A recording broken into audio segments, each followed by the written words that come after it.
जब किसी इंसान की मृत्यु होती है तो उसके घर के बाहर तुरंत भीड़ लग जाती है। दूर दूर से रिश्तेदार जमा हो जाते हैं, पड़ोसी इकट्ठे हो जाते हैं और घर का आंगन लोगों से भर जाता है। चारों तरफ रोना धोना मच जाता है। कुछ लोग सच में दुखी होते हैं तो कुछ सिर्फ रस्म अदायगी के लिए आंसू बहाते हैं और फिर तैयारियां शुरू हो जाती हैं उस अंतिम यात्रा की जो निकलती है शमशान घाट की तरफ। बांस की अर्थी बनाई जाती है, फूलों से सजाया जाता है और उस शरीर को सफेद कफन में लपेटकर उस पर लिटा दिया जाता है। राम नाम सत्य है, सत्य बोलो राम नाम सत्य है, कि नारे गूंजने लगते हैं जब वो अर्थी उठती है। और देखिए विडंबना, उस शरीर को जिसे कल तक रेशम और मखमल के गद्दों पर भी नींद नहीं आती थी, जिसे एसी कमरे में भी गर्मी लगती थी, जिसे नर्म तकिए चाहिए थे सोने के लिए, आज उसी शरीर को मोटी मोटी लकड़ियों के ढेर पर बेरहमी से लिटा दिया जाता है, आग लगा दी जाती है। और जब वो शरीर धू धू करके जलने लगता है, जब लपटें उठने लगती हैं और चिता की गर्मी चारों तरफ फैलने लगती है, तो धीरे धीरे सारे रिश्तेदार, सारे दोस्त, सारे परिचित और यहां तक कि परिवार के करीबी सदस्य भी वहां से जाने लगते हैं। पहले दूर के रिश्तेदार जाते हैं, फिर पड़ोसी, फिर दोस्त और आखिर में करीबी परिवार वाले भी। वो पीछे मुड़कर भी नहीं देखते, ये मन में सोच कर कि अब सब खत्म हो गया, जो होना था हो गया, अब उस शरीर के लिए कुछ नहीं किया जा सकता। लेकिन क्या सच में सब खत्म हो गया है? क्या मौत के साथ कहानी समाप्त हो जाती है? नहीं, बिल्कुल नहीं। यहीं से ठीक इसी पल से शुरू होता है वो भयानक, रोंगटे खड़े कर देने वाला और अविश्वसनीय सच, जिसके बारे में हमारे प्राचीन ग्रंथ गरुड़ पुराण के प्रेतखंड में अत्यंत विस्तार से वर्णन किया गया है। जब श्मशान भूमि में मौजूद आखिरी आदमी भी वहां से चला जाता है, जब आसपास कोई इंसान नहीं बचता, जब चिता की धधकती आग धीरे धीरे बुझने लगती है और वहां सिर्फ गर्म राख का ढेर रह जाता है, जब चारों तरफ एक भयानक सन्नाटा छा जाता है जिसमें सिर्फ हवा की सरसराहट सुनाई देती है, तब भी वहां एक शख्स खड़ा रह जाता है। वो कोई जीवित इंसान नहीं होता, वो कोई शमशान का कर्मचारी नहीं होता, वो है उस मृतक की आत्मा जो अपनी ही बुझती चिता के पास, अपनी ही राख के ढेर के बगल में स्तब्ध होकर खड़ी है और उस भयावह मंजर को अपनी आंखों से देख रही होती है। जरा एक पल के लिए सोचिए, अपने आप को उस आत्मा की जगह रखकर महसूस कीजिए। वो आत्मा जो कुछ ही घंटे पहले, बल्कि कुछ पल पहले तक उस शरीर के अंदर थी, जो उस शरीर को अपना असली घर मानती थी, जो हर सांस के साथ उस शरीर में धड़कती थी, आज वो उसी शरीर को राख के काले धूसर ढेर में तब्दील होता हुआ देख रही है। उसे विश्वास ही नहीं होता कि ये सब सच में हो रहा है। उसे लगता है जैसे कोई बुरा सपना है जिससे वो जागना चाहती है लेकिन जाग नहीं पाए रही। वो सोचती है कि जिस शरीर को मैंने पूरी जिंदगी इतने प्यार से संवारा, सजाया, सुबह उठकर जिसे नहलाया, महंगे साबुन लगाए, खुशबूदार तेल मला, जिसे भूख लगने पर स्वादिष्ट खाना खिलाया, प्यास लगने पर शीतल जल पिलाया, ठंड लगने पर गर्म कपड़े पहनाए, धूप से बचाया, बारिश से बचाया, जिस चेहरे को रोज आईने में देखकर मुझे गुरूर होता था, जिन आंखों से मैं दुनिया देखती थी, जिन हाथों से मैं काम करती थी, वो सब अब सिर्फ एक मुट्ठी राख बनकर रह गया है। वो राख जो हवा के झोंके से उड़ रही है, जिसमें अब कोई पहचान नहीं बची, कोई सुंदरता नहीं बची, कुछ भी नहीं बचा। गरुड़ पुराण बड़ी स्पष्टता से कहता है कि दाह संस्कार के ठीक बाद का 1 घंटा, वो 60 मिनट का समय आत्मा के लिए सबसे अधिक कष्टदायी, सबसे ज्यादा डरावना, सबसे ज्यादा पीड़ादायक और सबसे अधिक भारी होता है।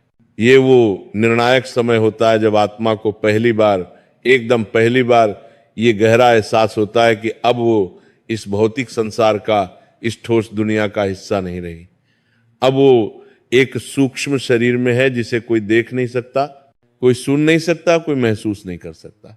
इस 1 घंटे में श्मशान की उस भयानक, दिल दहला देने वाली खामोशी में, उस निर्जन और वीरान जगह पर आत्मा के साथ क्या क्या घटता है, उसे किस किस तरह के अनुभव होते हैं, उसे क्या क्या दिखाई देता है, उसे कौन कौन सी चीजें महसूस होती हैं, और सबसे बड़ा सवाल यह कि वो वहां से तुरंत यमलोक क्यों नहीं जाती, क्यों उसे उस भयावह जगह पर रुकना पड़ता है। सबसे पहले हमें उस स्थिति को गहराई से समझना होगा जब शरीर अग्नि में जल रहा होता है। हिंदू शास्त्रों और धर्म ग्रंथों के अनुसार जब तक शरीर पूरी तरह से पूर्णतः नहीं जल जाता, जब तक उसका एक एक अंग राख में नहीं बदल जाता, तब तक आत्मा के मन में एक गहरा मोह, एक आसक्ति, एक लगाव बना रहता है। उसे लगता है कि शायद, बस शायद मैं वापस इस शरीर में प्रवेश कर सकूं, शायद यह सब एक गलतफहमी है, शायद मैं फिर से जिंदा हो सकूं, फिर से सांस ले सकूं, फिर से चल सकूं, फिर से बोल सकूं। वो आत्मा बार बार बेचैनी से उस जलते हुए शरीर के पास जाती है, उसके चारों तरफ चक्कर लगाती है, उसे छूने की कोशिश करती है, लेकिन आग की भयंकर तपन, उसकी जलती लपटें और यमदूतों का अदृश्य पाश, उनकी अदृश्य रस्सियां उसे उस शरीर में घुसने नहीं देती, वापस धकेल देती हैं। वो असहाय होकर देखती है कि कैसे उसकी त्वचा काली होकर जल रही है, कैसे उसकी हड्डियां तपकर चटकने की आवाजें कर रही हैं, कैसे उसका पूरा शरीर विकृत होता जा रहा है। ये दृश्य उसके लिए किसी प्रलय से, किसी महाविनाश से कम नहीं होता। यह उसकी अपनी आंखों के सामने घटित होने वाला सबसे भयानक अनुभव है। और फिर आता है वो सबसे दर्दनाक, सबसे पीड़ादायक पल, जिसे कपाल क्रिया कहते हैं। जब घर का कोई सदस्य, अक्सर बेटा या कोई पुरुष सदस्य, बांस के लंबे डंडे से जोर से जलते हुए शव के सिर के हिस्से पर प्रहार करता है और सिर की खोपड़ी को फोड़ देता है ताकि अंदर की गर्मी बाहर निकल सके। ये दृश्य देखने में जितना भयानक और विचलित करने वाला है, आत्मा के लिए ये उससे कहीं ज्यादा, 1000 गुना ज्यादा पीड़ादायक होता है। गरुड़ पुराण में विस्तार से वर्णन है कि जैसे ही कपाल फटता है, एक जोरदार धमाका होता है, एक विस्फोट जैसी आवाज गूंजती है जो सिर्फ और सिर्फ उस आत्मा को सुनाई देती है। ये वो निर्णायक, वो अंतिम पल है जब आत्मा का शरीर से आखिरी बंधन, आखिरी डोर, आखिरी नाता टूट जाता है। जो पतली सी डोर अभी तक जुड़ी हुई थी वो भी कट जाती है। उसे एकदम साफ समझ आ जाता है कि अब वापसी का कोई भी रास्ता नहीं बचा, ये दरवाजा हमेशा हमेशा के लिए बंद हो चुका है, अब कोई उम्मीद नहीं बची। लेकिन असली कहानी, असली यात्रा, असली परीक्षा तो इसके बाद शुरू होती है। जब कपाल क्रिया पूरी हो जाती है और शरीर पूरी तरह जलकर राख और खाक हो जाता है, तब हिंदू परंपरा और नियम के अनुसार घर वाले और सभी रिश्तेदार वहां से लौटने की तैयारी करने लगते हैं। शास्त्रों में बहुत सख्त नियम है, एक चेतावनी है कि श्मशान से लौटते वक्त जब आप वापस जा रहे हो तो पीछे मुड़कर बिल्कुल भी नहीं देखना चाहिए। क्या आपने कभी गंभीरता से सोचा है कि ऐसा क्यों कहा जाता है? ये कोई अंधविश्वास नहीं है, इसके पीछे एक बहुत बड़ा, बहुत गहरा और बेहद डरावना कारण छिपा है। जब परिवार के सदस्य, दोस्त और रिश्तेदार वहां से जाने लगते हैं, एक एक करके विदा होने लगते हैं, तो आत्मा घबरा जाती है, डर जाती है, बेचैन हो जाती है। उसके मन में तूफान उठने लगता है। उसे समझ नहीं आता कि ये लोग मेरे अपने लोग मुझे इस सुनसान, इस वीरान, इस डरावनी और भयानक जगह पर बिल्कुल अकेला छोड़कर कहां जा रहे हैं, क्यों जा रहे हैं। वो पूरी ताकत से चिल्लाती है, जोर जोर से आवाज देती है कि रुको रुको, मुझे भी साथ ले चलो, मैं भी तुम्हारे साथ घर चलूंगा, मुझे यहाँ अकेला मत छोड़ो, मैं यहाँ अकेला नहीं रह सकता, मुझे बहुत डर लग रहा है, मुझे बहुत अकेलापन महसूस हो रहा है। लेकिन उसकी आवाज, उसकी चीख, उसकी पुकार किसी को सुनाई नहीं देती, क्योंकि अब वो आवाज हवा में गूंजने वाली सामान्य ध्वनि नहीं है, बल्कि एक सूक्ष्म कंपन है, एक आध्यात्मिक आवृत्ति है जो सिर्फ सूक्ष्म जगत में सुनाई देती है। वो आत्मा निराश होकर बेचैनी से दौड़ती है, अपने बेटे को पकड़ने की बेताब कोशिश करती है, अपनी पत्नी या अपने पति को जोर जोर से आवाज देती है, उनके कंधे पकड़ने की कोशिश करती है, उनके कपड़ों को खींचने की कोशिश करती है। लेकिन त्रासदी यह है कि उसका हाथ, जो अब सूक्ष्म है, उनके भौतिक शरीर के आर पार निकल जाता है। ये असहायता, ये लाचारी उसे अंदर तक तोड़ देती है। और जब वो आत्मा ये दृश्य देखती है कि उसके अपने ही लोग, वो लोग जिनके लिए उसने पूरी जिंदगी पाप किया, झूठ बोला, बेईमानी की, दिन रात एक करके कड़ी मेहनत से पैसा कमाया, अपनी नींद हराम की, अपनी सेहत की परवाह नहीं की, अपने सिद्धांतों से समझौता किया, वो आज उसे इस अनजान डरावनी जगह पर राख के ढेर के पास अकेला, बिल्कुल अकेला छोड़कर चुपचाप चले जा रहे हैं। तब उसे जीवन का सबसे बड़ा धोखा, सबसे बड़ी ठगी महसूस होती है।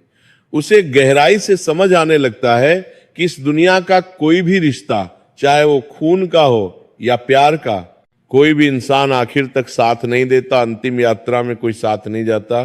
सब मतलब के साथी थे, स्वार्थ के साथी थे। जब तक शरीर था, जब तक पैसा था, जब तक ताकत थी, तब तक सब साथ थे। जैसे ही शरीर ने साथ छोड़ा, जैसे ही मौत आ गई, सबने मुंह मोड़ लिया, सब पीछे हट गए। अब एक बहुत महत्वपूर्ण सवाल उठता है कि आत्मा उस श्मशान की, उस भयावह भूमि में पूरे 1 घंटे तक क्यों रुकती है? वो तुरंत अपने परिवार के पीछे क्यों नहीं जाती, या फिर सीधे यमलोक की यात्रा पर क्यों नहीं निकल जाती? गरुड़ पुराण के अनुसार श्मशान भूमि को भगवान शिव का विशेष निवास स्थान माना जाता है। ये एक पवित्र लेकिन रहस्यमयी जगह है। लेकिन साथ ही ये अतृप्त आत्माओं, भटकती हुई रूहों, भूतों, प्रेतों और पिशाचों का गढ़ भी है, उनका अड्डा भी है। जब कोई ताजा मृत्यु होती है तो उस नई आत्मा के चारों तरफ एक सुरक्षा कवच, एक अदृश्य ढाल होती है, जो उसे कुछ समय के लिए, थोड़े समय के लिए श्मशान में मौजूद नकारात्मक शक्तियों से, बुरी ताकतों से बचाती है।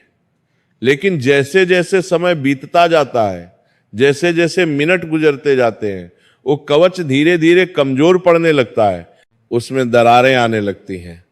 उस 1 घंटे के दौरान आत्मा को श्मशान में मौजूद दूसरी भटकती हुई आत्माएं, दूसरी रूहें दिखाई देने लगती हैं। पहले धुंधली, फिर थोड़ी स्पष्ट। उसे अजीब अजीब तरह की, कानों को छेदने वाली डरावनी आवाजें सुनाई देने लगती हैं। कराहने की आवाजें, चीखने की आवाजें, रोने की आवाजें।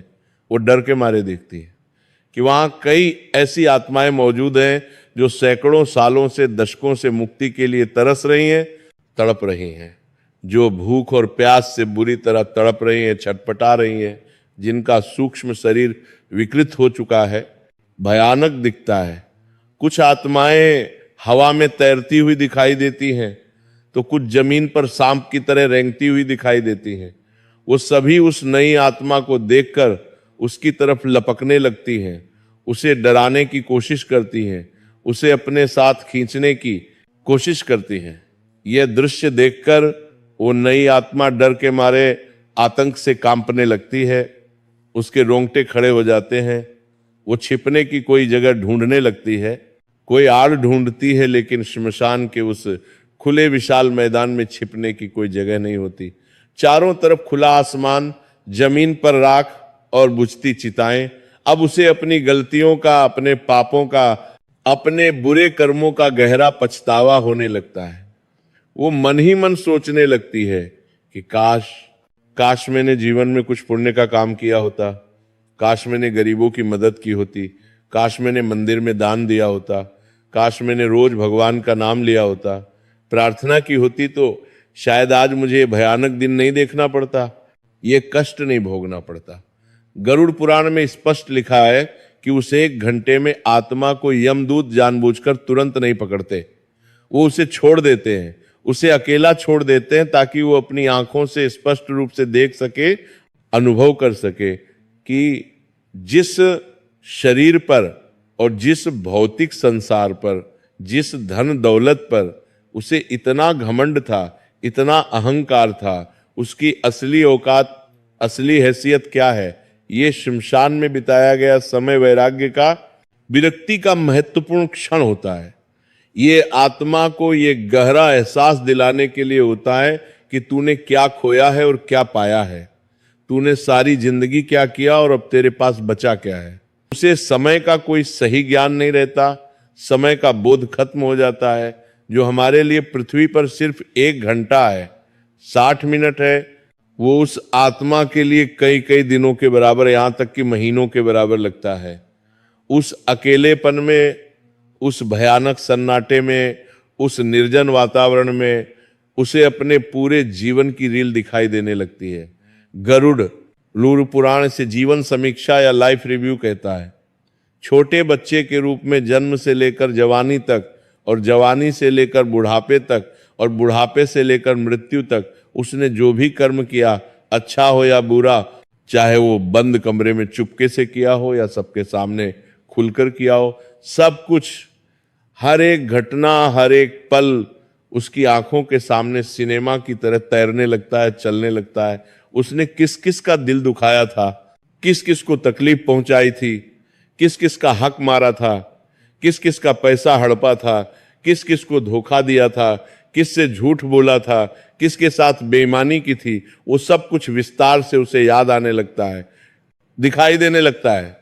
और सबसे बड़ी, सबसे महत्वपूर्ण बात यह है कि उसे यह भी स्पष्ट दिखाई देता है कि उसके उन कर्मों का, उसके उन कामों का दूसरे लोगों पर, दूसरे जीवों पर क्या गहरा असर पड़ा था।